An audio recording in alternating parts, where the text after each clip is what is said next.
Hi friends, welcome to my channel. JD post mortem రిపోర్ట్ని check చేసిన తర్వాత అప్పుడు యాక్సిడెంట్ జరిగినప్పుడు అక్కడ మర్డర్ స్పాట్లో దొరికిన బాడీ బ్లడ్ ఒకటి కాదని, మర్డర్ యాక్సిడెంట్ జరిగేటప్పుడు బాడీ పైన నగలు తర్వాత ఫోటోలో లేవని 2-3 క్లూస్ని కనిపెట్టి మళ్ళీ ఒకసారి ఫుటేజ్ని చెక్ చేసి అవన్నీ సాధు సార్కి సబ్మిట్ చేసి బాడీని పూడ్చిపెట్టిన దగ్గర మర్డర్ వెపన్ ఇంకా ఆధారాలు ఏమైనా ఉంటాయా అని చెక్ చేయడానికి జేడీ టీం వెళ్తుంది.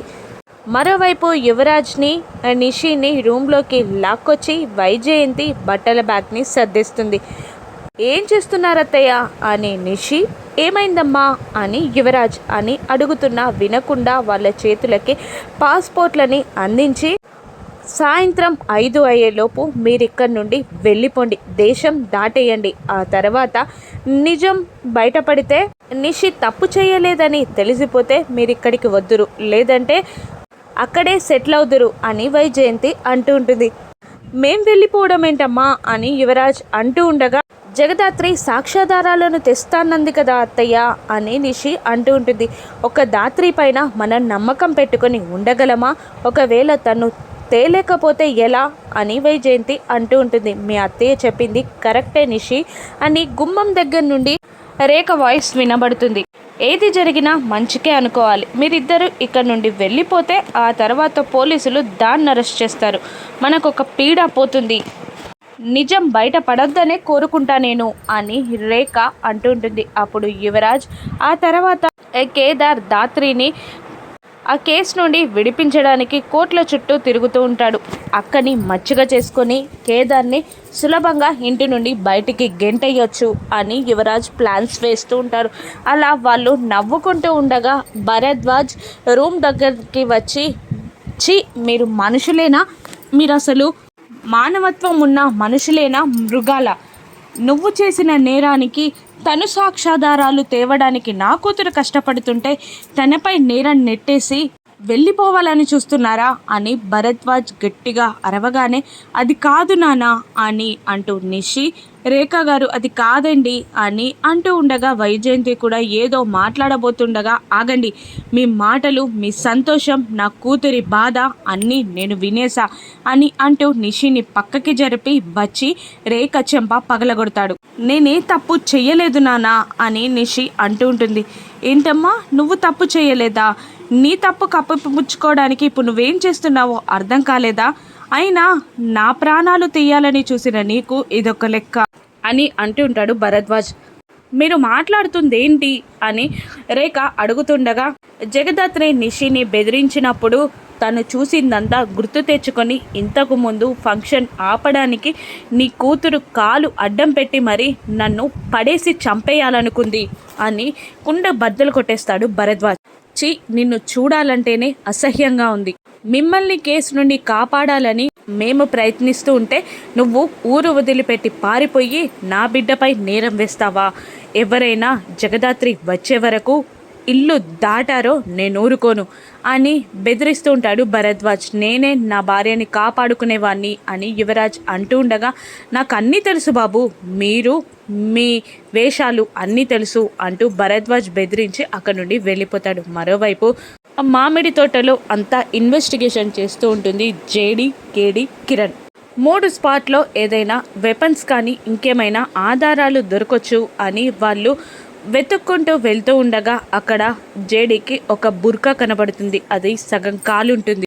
ఈ చిన్న ముక్కని మనం ఏం చేస్తాం మేడం అని కిరణ్ అడుగుతుండగా, ఇటువంటి చిన్న సాక్ష్యాలే దోషిని పట్టిస్తాయి, ఇది జాగ్రత్తగా దాచిపెట్టు అని అంటూనే, ఇక్కడే ఎవిడెన్స్ని కాల్ చేయడానికి కూడా చూశారు అంటే ఇక్కడే మర్డర్ వెపన్ కూడా ఉండే ఉంటుంది, చెక్ చేయండి అని జేడీ అనగానే కేదార్ నడుచుకుంటూ వెళ్తుండగా తన కాలికి ఒక పార తగులుతుంది. అది చూసి ఇదే మర్డర్ వెపన్ అనుకుంటా అని అంటూ దాన్ని కూడా కలెక్ట్ చేసి, ఇవన్నీ నిషి నేరం చేయలేదని ప్రూవ్ చేయడానికి సరిపోతాయి పద అని అక్కడి నుండి వెళ్తుంది జేడీ. మరోవైపు సాయంత్రం కాగానే అందరూ టెన్షన్ పడుతూ ఉంటారు, ఇంకా జగదాత్రి రాలేదు అని అంటూ ఉండగా భరద్వాజ్ తను సాక్ష్యాధారాలు తీసుకొస్తానంది అని చెప్పిందంటే ఖచ్చితంగా తీసుకొస్తుంది అని భరద్వాజ్ అంటుంటాడు.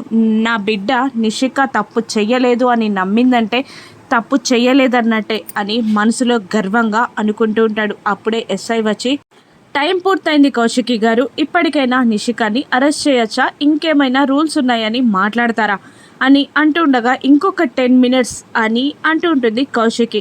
మీరు ఇలా మా డ్యూటీకి అడ్డం పడడం కరెక్ట్ కాదు, న్యాయం కాదు అని అంటూ, అవును ఏదో సాక్ష్యాధారాలు తీసుకొస్తాను, నిషిక తప్పు చేయలేదని ప్రూవ్ చేస్తాను అన్న జగదాత్రి గారు ఎక్కడ ఇంకా కనిపించట్లేదు అని వెటకారంగా అంటుంటాడు ఎస్ఐ. తను ఇంకా రాలేదు, వచ్చేస్తుంది, ఒక 10 minutes వెయిట్ చేయండి అంటుండగా వైజయంతి వచ్చి కూర్చోమంటుండగా, లేదు మేము మీ ఆతిథ్యాన్ని స్వీకరించడానికి రాలేదు, మేము నిషికాని అరెస్ట్ చేయడానికి వచ్చాం, కమాన్ అరెస్ట్ అని అనగానే నిషిక చేతికి బేడీలు వేస్తూ ఉంటుంది ఒక లేడీ కానిస్టేబుల్. మీరు పాటిస్తున్నది మీకు పేమెంట్ ఇచ్చిన మేడం రూల్సా లేదంటే పోలీస్ రూల్సా అని అక్కడి నుండి జగదాత్రి కంఠం వినబడుతుంది.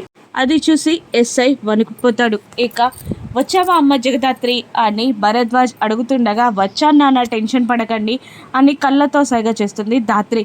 నిషి నేరం చేయలేదని ప్రూఫ్స్ తీసుకొచ్చావా అని రేఖ ఆశగా అడుగుతుండగా, నీ దగ్గర ప్రూఫ్స్ ఉన్నాయా అమ్మా అని వైజయంతి కూడా అడుగుతుంటుంది. ఉన్నాయత్తయ్యా అని చెప్తుంది ఈ జగదాత్రి. ఇంకా తన దగ్గరున్న పోస్ట్ మార్టం రిపోర్ట్ని చూపిస్తూ, యాక్సిడెంట్ జరిగిన ప్లేస్లో ఉన్న blood group body blood group ఒకటి కాదు, అంటే యాక్సిడెంట్ జరిగినప్పుడు ఆ బాడీకి దెబ్బ తగలడం అబద్ధం, అసలు నిషిక యాక్సిడెంట్ చేసినప్పుడు ఏ దెబ్బలు తగలలేదు, తను ఫేక్ బ్లడ్ చూసింది అంటూ ఇంకొన్ని ఫొటోస్ చూపిస్తూ, అప్పుడు యాక్సిడెంట్ జరిగినప్పుడు ఆ బాడీ పైన ఉన్న నగలు తర్వాత లేవు, అంటే ఎవరో కావాలని ఇది చేసినట్టు మీకు అర్థం కావట్లేదా, అసలు మీరు ఈ కోణంలో ఎంక్వైరీ చేశారా అని కేదార్ నిలదీస్తూ ఉంటాడు. అయినా ఇవన్నీ ఓకే, కానీ ఇప్పటికి టైం అయిపోయింది కదా, 2 రోజులు ఖచ్చితంగా నిషిక స్టేషన్లో ఉండాల్సిందే అని అంటుంటాడు ఎస్ఐ. ఇక అందరూ కంగారు పడుతూ ఉంటారు. అప్పుడు జగదాత్రి, ఇంత ప్రిపేర్గా ఉన్న మేము అది ప్రిపేర్ అవ్వలేదని ఎలా అనుకుంటారు ఎస్ఐ గారు అని వెటకారంగా అంటుంటుంది. ఏం ప్రిపేర్ అయ్యారు మీరు అని భయంగా అడుగుతుంటాడు ఎస్ఐ.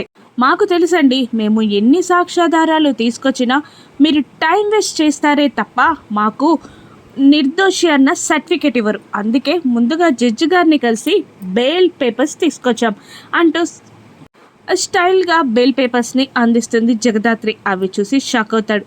కీస్ ఇవ్వు అంటూ నిషిక చేతికున్న బేడీలని విడదీస్తుంది జగదాత్రి. ఇక కన్నీళ్లతో అక్క అంటూ వాటేసుకుంటుంది నిషిక. నేనున్నాను అని భరోసా ఇస్తుంది జగదాత్రి.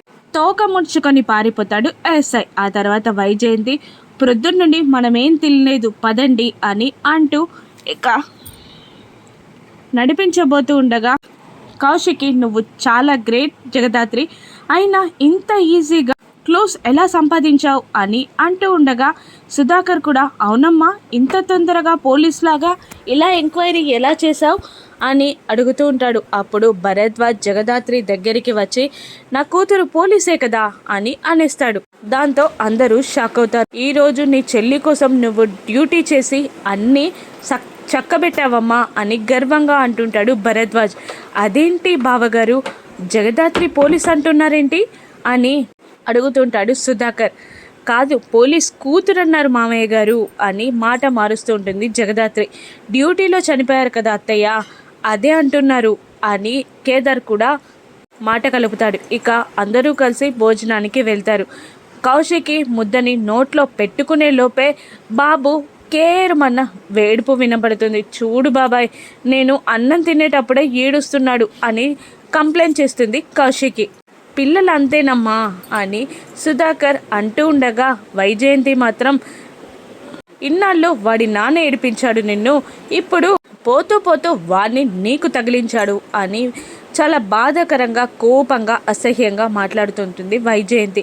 అప్పుడు జగదాత్రి కౌశికిని కూల్ చేయడానికి ఇలా అంటుంటుంది, మీరు రోజు ఇదే టైంకి తింటారు కదా వదిన, వాడు మీ కడుపులో ఉన్నప్పుడు కూడా రోజు ఇదే టైంకి తిన్నారు కదా, అందుకే వాడికి ఇదే టైంకి ఆకలేసిందేమో అని అంటూ కౌశికి మనసుని చల్లార్చే ప్రయత్నం చేస్తుంది. అప్పుడు కేదార్ కూడా అవును దాత్రి చెప్పింది నిజమే అక్క అని అంటూ ఉంటాడు.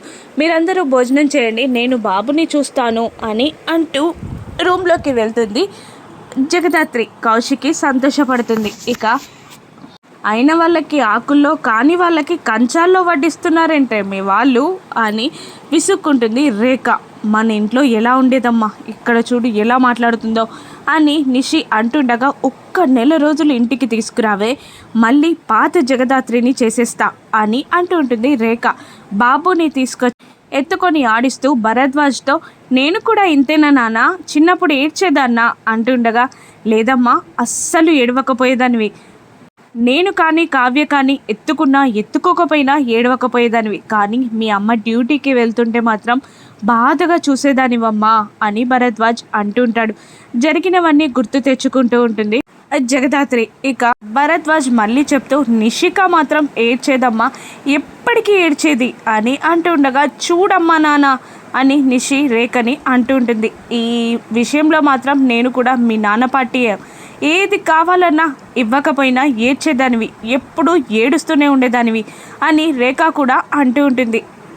అందరూ నవ్వేస్తారు. అప్పుడు కౌశికి నిన్ను చూస్తుంటే నాకు యువరాజే గుర్తొస్తున్నాడు, యువరాజ్ కూడా అంతే, ఎప్పటికీ ఏడ్చేవాడు, చిన్నప్పుడు ఏడుస్తూనే ఉండేవాడు, నేను ఎత్తుకుంటే కానీ ఊరుకునేవాడు కాదు అని కౌశికి అంటుండగా అవును కౌశికి ఎత్తుకుంటే ఊడుకునేవాడు అని అనేస్తుంది. యువరాజ్ ప్రేమగా కౌశికి వైపు చూస్తాడు. ఇక కేదార్ని అవమానించడానికి రేఖ మరి నీ సంగతేంటి కేదార్ అని అడుగుతుండగా తల్లా తండ్రా చెప్పడానికి గాలికి పుట్టి గాలికి పెరిగినవాడు ఎవరు చెప్తారు అని బాధగా మాటలు తూటాల్లా విసురుతూ ఉండగా కేదార్ బాధపడుతూ ఉంటాడు. అప్పుడు సుధాకర్ లేదు కేదార్ ఏడ్చేవాడు కాదు, బుద్ధిగా వాడికి కొనిచ్చిన బొమ్మలతో ఆడుకునేవాడు అని సుధాకర్ అంటూ ఉండగా ప్రేమగా ఆప్యాయంగా సంతోషంగా కేదార్ జగదాత్రి ఇద్దరు సుధాకర్ వైపు చూస్తూ ఉంటారు.